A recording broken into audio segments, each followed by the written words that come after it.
Halo semuanya, salam damai Kristus bagi kita semua. Kali ini saya ingin membahas tentang salah seorang mualaf lagi yang katanya dia ingin mualaf itu karena dia ingin berkumpul bersama-sama dengan keluarganya. Tapi anehnya, dia mengatakan bahwa surganya itu berbeda. Jadi bagaimana kita bisa berkumpul dengan keluarga kita di surga kalau surganya saja itu berbeda? Nah, kita akan simak videonya supaya kita tahu mengapa dia mualaf dan ada beberapa hal yang ingin saya komentari terkait dengan seperti yang saudara-saudara lihat di thumbnailnya yang juga saya pasang sebagai backgroundnya, yaitu gempar gara-gara Google kosong, mualaf ini bingung dengan surganya, surga Islam ya. Oke, kita simak videonya dulu. Nah, alhamdulillah Ustadz. Ini pun Mbak Zaria juga saya tergolong baru juga. Saya ingin tahu juga ini bagaimana cerita asal mulanya Mbak Zaria mengapa ingin memeluk agama Islam. Tadi juga sudah dijelaskan bahwa saya akta dan kakak pun agamanya Islam begitu. Kok bisa? Ceritanya gimana kalau boleh tahu? Karena kan dari kecil ajarannya bukan di Muslim, Mbak. Jadi ada dua agama dalam satu keluarga. Kemudian untuk menetapkan bahwasanya saya ingin memeluk agama Islam, Lebih untuk mendoakan orang tua saya. untuk mendoakan kedua orang tua. Karena menurut saya pasti surganya beda kan. Hmm. Karena caranya berbeda. Dan pengen ngumpul lagi sih nanti. Amin, insya Allah. Dan pun untuk memeluk agama Islam ini tidak ada unsur keterpaksaan ya Mbak Zaria? Tidak ada. Tidak ada. Kalau boleh tahu, sekarang sibuk apa? Wira swasta. Oh iya, wira swasta, ya. Dan alhamdulillah sudah menemukan sebuah hidayah dan juga keberkahan. Nah, ini kalau boleh tahu, kan tadi memang ingin berkumpul bersama keluarga, memeluk satu agama yang benar dan pasti juga. Apakah memang dari dulu tuh seperti ada sinyal-sinyal, ataukah mimpi, ataukah seperti apa yang memantapkan hati untuk, oh iya, saya ingin memeluk agama Islam gitu, Mbak? Mungkin 3 hari yang lalu ya itu mimpi aja sih, Mbak, pakai hijab gitu warna putih. Oh, Setelah udah lama nggak ke gereja, terus banyak belajar baca Al-Quran terjemahan itu sih. kemudian diberikan hidayah, mimpi, Mantep aja sih. Oh, iya. Kayak yaudah saya mau gitu. rasanya mantap ya. Oke, sebentar. Jadi Mbak ini, si mualaf ini mengatakan bahwa dia mendapatkan hidayah atau ingin mualaf itu karena dia bermimpi menggunakan hijab. Tapi perasaan sejauh yang kita ketahui ya, jilbab atau hijab itu tidak digunakan oleh Islam. Tidak hanya digunakan oleh Islam. Kan ada ortodoks. Mereka juga menggunakan hijab. Atau bagaimana? Maksudnya begini. Kalau hanya bermimpi menggunakan hijab, ya kenapa tidak masuk ortodoks saja? Kan gitu. Aneh juga ya alasan dari mereka mualaf. Karena kalau saudara-saudara perhatikan kesaksian mereka yang mualaf itu, mereka jarang bersaksi tentang Islam, tentang apa yang mereka pelajari tentang Islam, sesuai dengan argumentasi-argumentasi yang valid, berdasarkan pada data-data yang berotoritas. Yang mereka selalu andalkan adalah mereka menyalahkan agama mereka yang lama. Atau ya bermimpi seperti ini, menggunakan hijab. Padahal kita tahu bahwa hijab itu bukan hanya Islam yang menggunakan. Tapi kenapa dia kenapa dia bermimpi menggunakan hijab lalu ingin masuk Islam menjadi mualaf? Ya, itu alasan dia. Oke, silakan saudara-saudara nilai sendiri. Kita lanjut ya. Iya, seperti itu kurang lebih. Memantapkan hati dan juga ditunjukkan bahwasanya lewat mimpi pun juga Sepertinya gitu. Iya. Soalnya saya nggak pernah mimpi yang kayak gitu. dan itu kalau boleh tahu spesifik dari mimpinya itu seperti apa? Untuk spesifik itu kayak cuman bentar aja. Cuman aku tahu waktu bercermin itu pakai hijab gitu loh. Ngerti nggak? Jadi iya, kayak aneh kan, nggak pernah mimpi kayak gitu. Gitu. Kemudian ketika mendapatkan mimpi itu, ketika bangun apa yang dirasakan pertama kali? Deg-degan sama dingin gitu. Ini juga deg-degan sih, Mbak. Gak apa-apa, santai Pak. Ini kita ngobrol santai saja. Oke. Jadi tadi poinnya sudah saya garis bawahi ya, tentang surga, berbicara tentang surga. Jadi dia ingin mualaf, lalu dia katanya ingin berkumpul bersama-sama dengan keluarganya. Tapi di sini anehnya adalah dia mengatakan bahwa surganya itu berbeda. Surganya itu berbeda. Nah, kita akan lihat bagaimana tanggapan dari si Kainama, karena di sini dalam video ini juga ada Kainama. Oke, itu di menit yang ke 20:10 ya, sebentar. Nah, ini. Seperti apa Pak Ustadz? Iya baik. Alhamdulillah wa syukurillah. Setiap manusia itu adalah ciptaan Allah. Nomor satu. Pegang dulu ya sebelum mulai ya. Kita hanya merespon dari apa yang disampaikan Mbak Zaria dan juga Mas Moden, lalu ada Bung Dance, lalu ada semua di sana. Setiap manusia itu ciptaan. Pegang dulu itu. Ya. Ciptaan. Nah, ketika ciptaan maka kita harus bicara dengan pencipta. Pencipta itu Tuhan. Bahkan seorang ateis pun yang sangat ateis itu mempercayai hal itu. Orang bilang katanya ateis itu bukannya tidak beragama, tapi dia tidak menerima keberadaan Tuhan.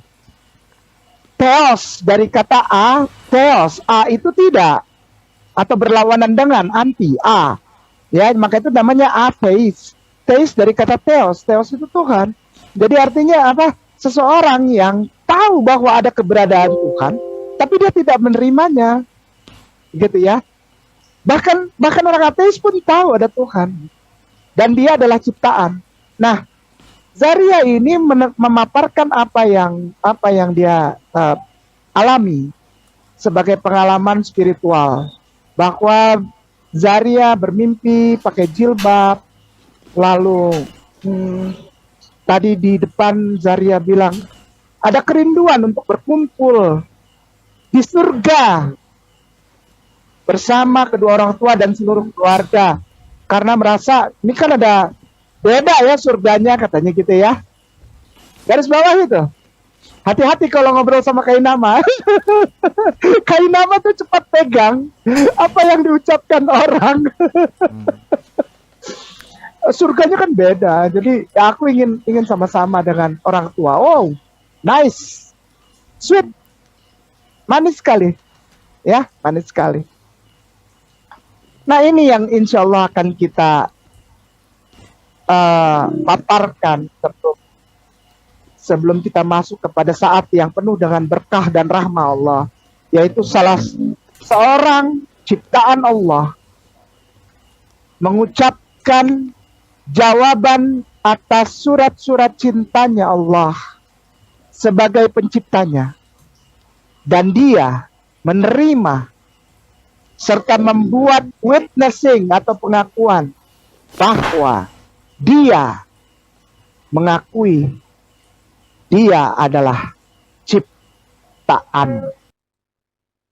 Oke, jadi seperti itu. Kalian sudah lihat kan, surganya itu berbeda. Tapi anehnya begini, kalau surganya berbeda, mengapa kalian harus sering datang kepada Alkitab untuk mencari pembenaran atau untuk mengemis-mengemis supaya Al-Quran kalian, klaim-klaim dalam Quran kalian, klaim-klaim dalam keyakinan kalian itu diakui? Mengapa? Kan surganya berbeda, otomatis yang mewahyukan firman juga harus berbeda. Tidak bisa disamakan Allah Subhanahu wa taala yang mewahyukan Al-Qur'an dengan Allah yang ada dalam Alkitab, atau YHWH yang ada dalam Alkitab yang memfirmankan, mewahyukan firman-Nya kepada para nabi dan seterusnya. Kan itu sudah berbeda. Lalu kenapa kalian harus memaksakan untuk harus ngutip sana, ngutip sini untuk mencari pembenaran bagi Quran kalian? Nah, sekarang kita akan membahas tentang surga yang berbeda. Oke, jadi kalian sudah lihat ya pengakuannya. Secara otomatis itu kalian harus menyimpulkan kalau surganya berbeda, otomatis Tuhannya juga tidak akan sama. Tidak mungkin Tuhan yang sama memberikan surga yang berbeda isinya atau pengajarannya. sesuai dengan wahyu yang dia berikan kepada para nabinya. Kita lihat. Tapi terima kasih untuk Tante Kainama, Tante Ahmad Kainama dengan para mualaf yang sering sekali berbicara tentang Alkitab, karena kita juga bisa menggunakan hak jawab kita untuk memberikan tanggapan sekaligus memberikan counter balik. Nah, sekarang kita akan lihat beberapa hal terkait dengan surga yang dimiliki oleh Ahmad Kainama. Kalau misalnya saudara-saudara perhatikan, ini saya kutip langsung dari tulisannya siapa? Ustadz Firanda ya. Kalau menurut Ustadz Firanda, surga milik Islam yaitu mereka yang di dalamnya itu terdapat bidadari. Kita baca, sesungguhnya seorang penghuni surga sungguh akan memeluk bidadari selama 70 tahun. Ia tidak bosan dengan bidadari tersebut, dan sang bidadari juga tidak bosan dengannya.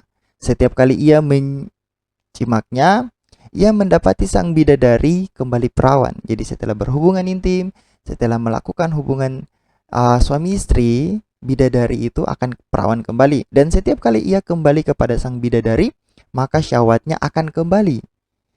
Maka ia pun menjimak bidadari tersebut dengan kekuatan 70 lelaki. Nah, kalau Baginda sendiri, katanya saya dengar-dengar ya, bahkan saya pernah membaca dalam satu hadis, katanya sang Baginda itu memiliki kekuatan setara dengan 100 laki-laki. Wow, luar biasa. Kalau orang-orang biasa seperti Tante Ahmad Kainama, seperti Ustadz Firanda, mereka itu mendapat kekuatan sebesar 70 lelaki.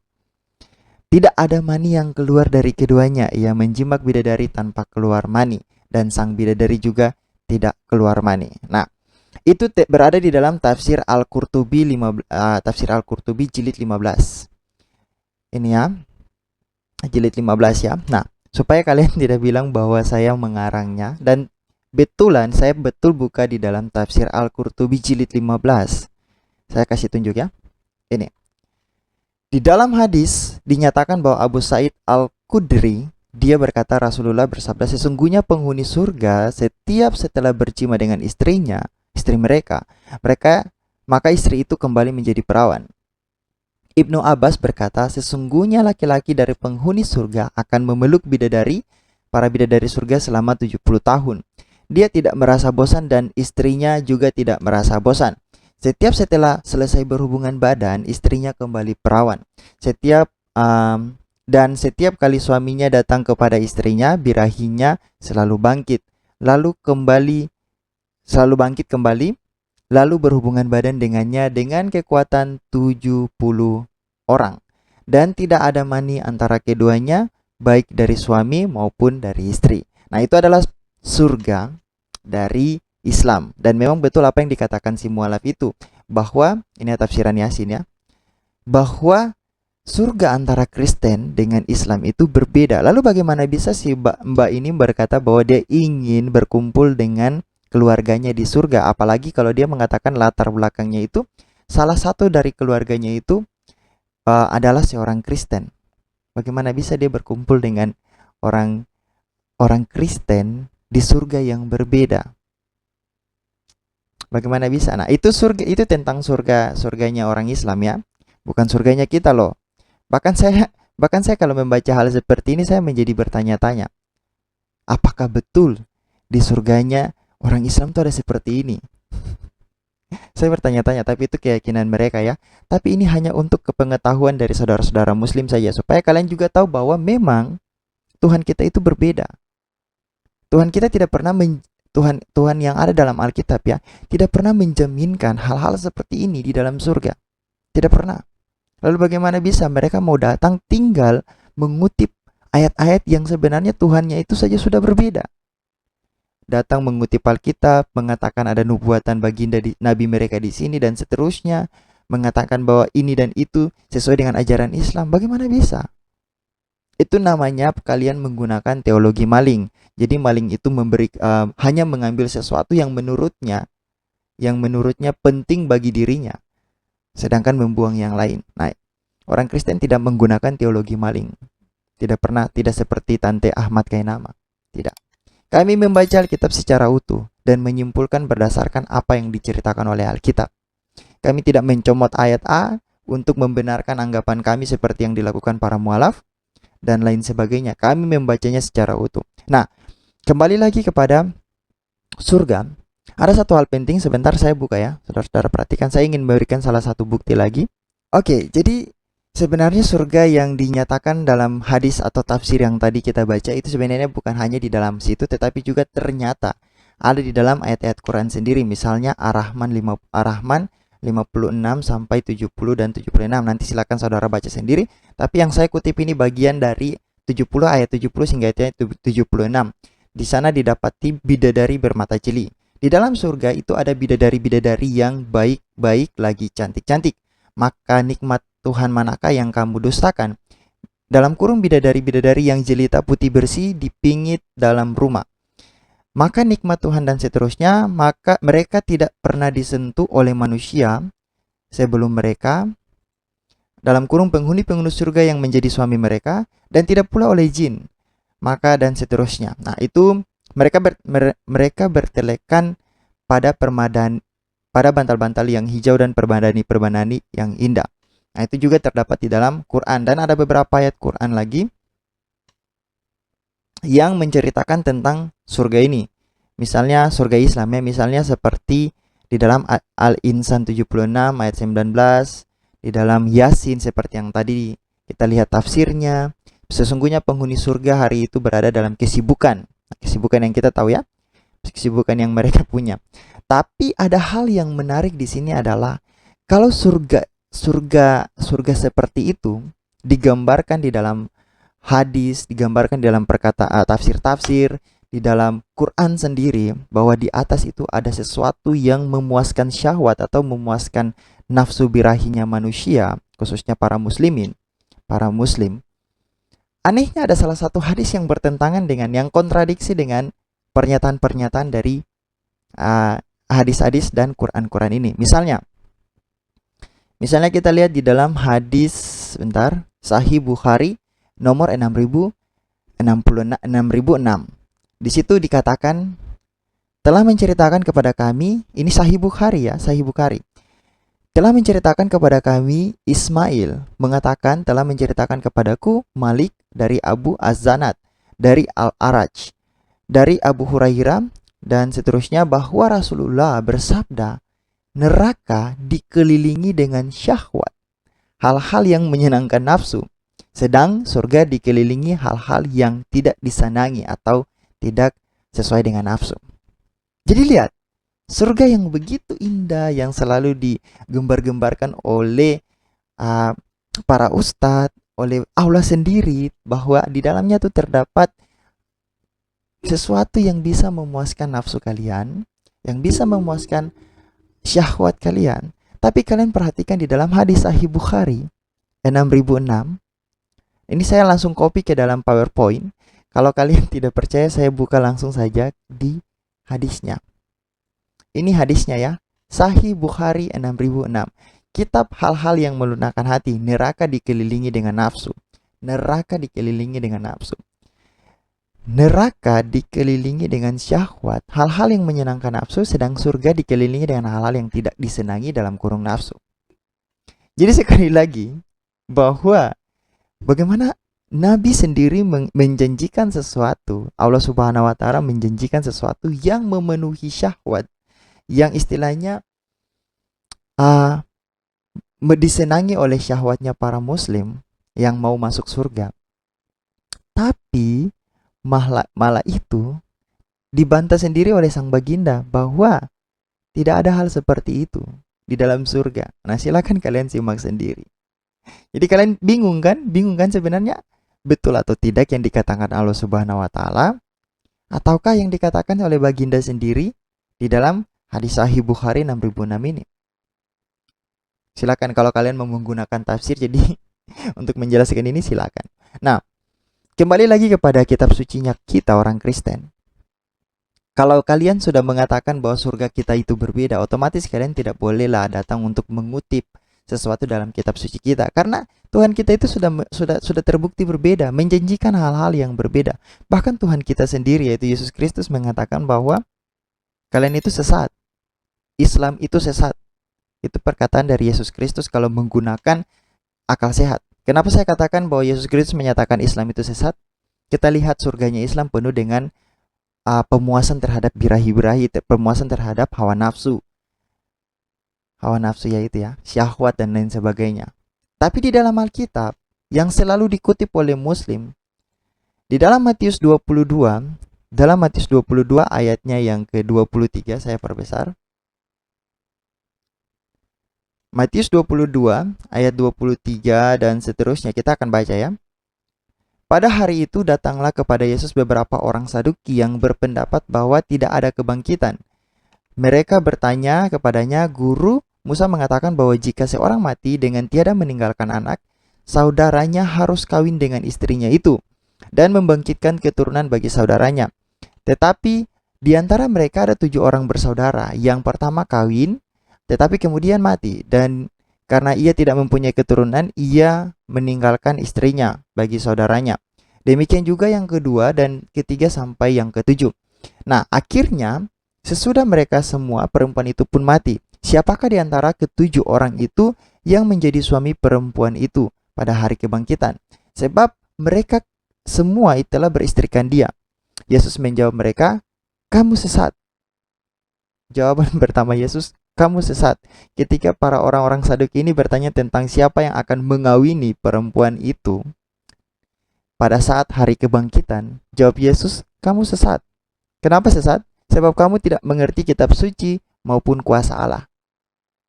Sebab kamu tidak mengerti kitab suci maupun kuasa Allah. Jadi sekarang Yesus mengatakan orang-orang yang mengatakan perempuan itu akan kawin setelah hari kebangkitan sesat.